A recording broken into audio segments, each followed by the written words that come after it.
Training Kids for Tomorrow. We are going to be teaching you grammar tips. In today's lesson, we're going to be teaching you how to use apostrophes correctly. Apostrophes are used to show possession or contractions. In singular possessions, the apostrophe is used before the S, as seen here, when one person or thing owns something. For example, my grandmother's house. Since it's only one person, the apostrophe goes before the S. In plural possessions, the apostrophe is used after the S, as seen here, when more than one person or thing owns something. Example, my grandparents' home.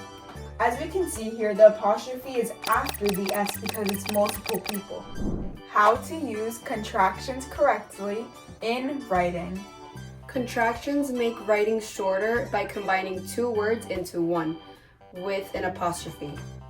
For example, as we can see, they are turns into their with an apostrophe right after the they, and we are turns into were after the apostrophe after we. Examples of when to use contractions in casual writing: emails, blogs, and friendly messages. Avoid. Avoid using contractions in formal writing or clarity when it's needed. Here are more helpful tips when writing. Your versus your. Your is a possessive pronoun, meaning belonging to you. An example could be, is this your book? For contractions, your is a contraction, and an example is, you're amazing. Here are some more examples. It's without the apostrophe is a possessive pronoun. And it's with an apostrophe between the T and the S is a contraction. For example, the dog chased its tail. And for example, for contraction, it's raining outside. Another example could be whose. Whose without an apostrophe is a possessive pronoun. And in an example would be, whose book is this?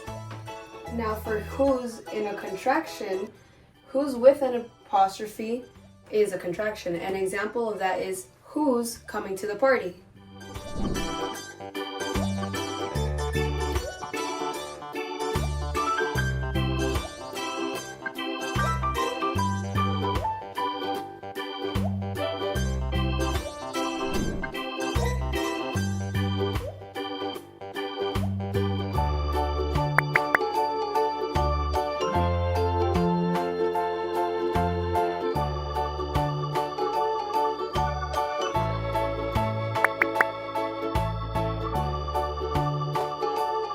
Like and subscribe to our channel if you enjoyed our video.